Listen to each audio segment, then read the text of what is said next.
අයිබෝවන් කොහොමද ඔයාලට ඔන්න අදත් ආදරයෙන් පිළිගන්නවා මගේ YouTube channel එකට. වෙනද වගේම ඔන්න අදත් මම ඔයාලට අරගෙන ආවා හරිම ලේසියෙන් පහසුවෙන් අඩු වියදමින් හදාගන්න පුළුවන් රසවත් කෑමක්. ඉතින් මේක හදාගන්න ඇත්තටම පැය භාගයක්වත් යන්නේ නැහැ. ඒ වගේම හරි පොඩි අමුද්‍රව්‍ය ප්‍රමාණයකින් හරි ඉක්මනට හදාගන්න පුළුවන් කෑමක් තමයි මේක. ඉතින් මේකට ඇත්තටම අපිට වැලි තලප කියන්නත් පුළුවන්. මේක තනිකරම වැලි තලප වගේ. ඒ වුණාට අපි පිටි කොටාගෙන කැට කරගෙන එහෙම ගොඩාක් කාලය ගත කරන්න ඕනේ. එකම වළඳේ එකපාරින්ම හදලා ගන්න පුළුවන්. ඉතින් අපි බලමු මේක හදාගන්නේ කොහොමද කියලා. අපිට මේක හදාගන්න හාල් ග්‍රෑම් 250ක් ඕන. උකු පොල් කිරි මිලිලීටර් 250ක් ඕන. දිය කිරි මිලිලීටර් 500ක් ඕනේ. හකුරු ග්‍රෑම් 250ක් ඕනේ. එනසල් ඇට 4ක්, බටර් මේස හැන්දක් විතර අපට ඕන කරනවා. ඉතින් මේ ටික තමයි අපට ඕන කරන්නේ. මුලින්ම හාල් ටික හොඳට හොදලා අරගෙන බ්ලෙන්ඩර් එකට දාගන්න. හොදලා වේලෙන්න ඕනේ නැහැ. මෙහෙමම බ්ලෙන්ඩර් එකට දාගන්න. දාගෙන මේක එකපාරක් බ්ලෙන්ඩර් එක ඔන් කරලා ඕෆ් කරන්න. මේක ගොඩාක්ම පවුඩර් එකක් කරගන්න එපා. ඇත්තටම හාල් ඇටයක් 4ට විතර කැඩුනම ඇති. ඔයාලා ගාව සුණු සහල් තියෙනවා නම් සුණු සහල් ගන්න මේකට. මං හාල් ටික පැත්තකින් තියලා වළඳක් ලිපේ තියලා ඒ වළඳට දිය කිරි මිලිලීටර් 500 දාගන්නවා. දැන් මං ඒකටම අපේ හකුරු ග්‍රෑම් 250ත් එකතු කරගන්නවා. හකුරු පොඩි කෑලි වලට කපාගෙන තියෙනවා නම් ලේසි. ඕනම හකුරු වර්ගයක් ගන්න පුළුවන් මෙතනදී ඔයාලට. හකුරු ටික හොඳටම දිය වෙනකන් මේක උණු කරගන්න. මේ පොල් කිරි එක උතුරන්න ඕනේ නැහැ. හකුරු ටික දිය වුණාම හරි. හකුරු ටික දිය වුණාම අපි මේක ලිපෙන් අයින් කරගෙන වළඳක් ලිපේ තියලා ඒකට එළඟි තෙල් මේස හැඳි එකක් හරි පොල් තෙල් මේස හැඳි එකක් හරි එකතු කරගන්නවා. දැන් අපේ හාල් ටිකත් මේකට එකතු කරගෙන විනාඩි 10ක් විතර අඩුම ගින්දරේ හොඳට මේ හාල් ටික බැද ගන්න ඕන.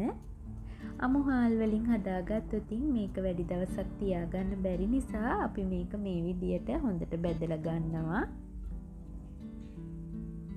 හාල් ටික හොඳට බැදුනම අපි හදාගනිපු පොල් කිරි හකුරු මිශ්‍රණය මේකට එකතු කරගන්නවා.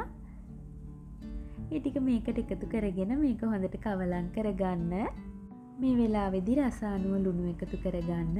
ලුණු ටිකත් හොඳට කවලම් කරගන්න ඕන. මේක ඉක්මනටම උකු මිශ්‍රණයක් වෙනවා. මේ වෙලාවේ ලිපේ ගින්දර වැඩි කරලා මේක උයාගත්තට කමක් නැහැ. මේක ඉක්මනින්ම ඝන මිශ්‍රණයක් වෙනවා. පේනවනේ.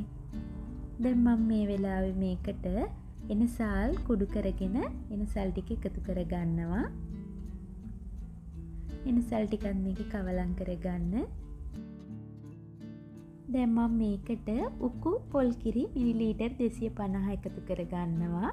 මේකට ගොඩක් උකුවට පොල් කිරි ගත්ත තරමට රසයි. මේ වෙලාවේ ලිපේ ගින්දර හොඳටම අඩු කරන්න. අපි පළවෙනි කිර දාලා වැඩි ගින්දරේ උයාගත්තට මේ දෙවනියට උකු මිටි කිරි එක දැම්මට පස්සේ ලිපේ ගින්දර හොඳටම අඩු කරලා මේක කවලම් කරලා වහලා විනාඩි 10ක් අපි මේක උයා ගන්නවා. මේ විනාඩි 10කට විතර පස්සේ බලන්නකෝ ඔක්කොම අර කිරි ටික හිඳිලා මේක මෙන්න මේ වගේ හොඳට වළඳින් අයින් වෙලා වෙන් වෙලා තලපයක් වගේ තියෙන්නේ. මේක මේ විදියට අරගෙන භාජනයක තුනී කරලා කෑලි කපා ගන්නත් පුළුවන්.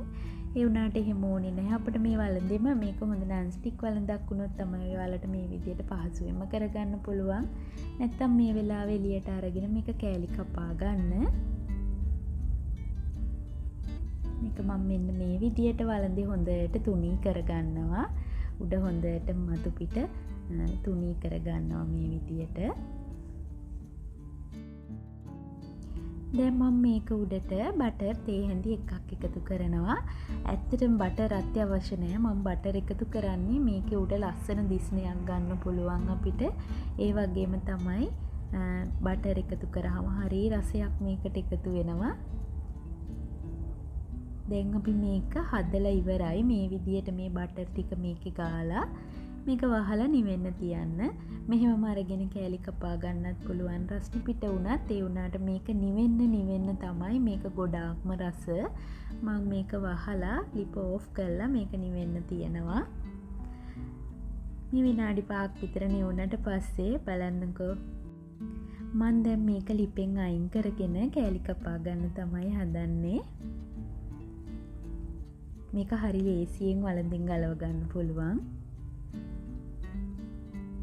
බලන්නකෝ නිකම්ම වලඳින් ගැලවෙනවා. ඉතින් ඔයාලා කැමති හැඩයකට මේක කෑලි කපා ගන්න. මට හිතුණා කිරිබත් කෑලි හැඩයට කපන්න. ඉතින් මම මේ විදිහට තමයි කපා ගත්තේ. අපි දැන් කෑල්ලක් අරගෙන බලමු. මේක හොඳට හයියට තියෙනවා. ඒ වගේම මේක හරිම රසයි. කිරි වලින් හදාගත්ත නිසා පුදුම කිරි රසක් තියෙන්නේ. පේනවනේ කඩලා බැලුවම ඇත්තටම මේක වැලි තලප වගේ. වැලි තලප වල තරම්ම කැට නැති වුණාට මේකේ කැට තියෙනවා. මොකද අපි හාල් කුඩු කරලා නෙමෙයිනේ ගත්තේ. හාල් ඒ කියන්නේ කැට තියෙන්නනේ. ඒවා හොඳට තැම්බිලා ආවට පස්සේ මේක හැපෙනකොට වැලි තලප හැපෙනවා වගේම තමයි. ඉතින් මේක හදලා බැලුවම ඔයාලට තේරෙයි මේක කොච්චර ඒ රසට ඒ සුවඳට සමානයිද කියලා. ඉතින් ඔයාලත් හදලා බලන්න. හදලා බලලා මටත් රස කොහොමද කියලා කියන්න. ඕනම ගැටලුවක් තියෙනවා නම් මගෙන් අහන්න. මම ඔයාලට උත්තර දෙන්නම්. ඉතින් අදත් මගේ වීඩියෝ එක බලාගෙන හිටියට ඔයාලට බොහොම ස්තුතියි. ගිහිල්ලා එන්නම් ආයෙ දවසක මේ වගේ තවත් රසවත් රෙසිපියක් සමගින් හමු වෙනකන් ඔයාලට සුබම සුබ දවසක්.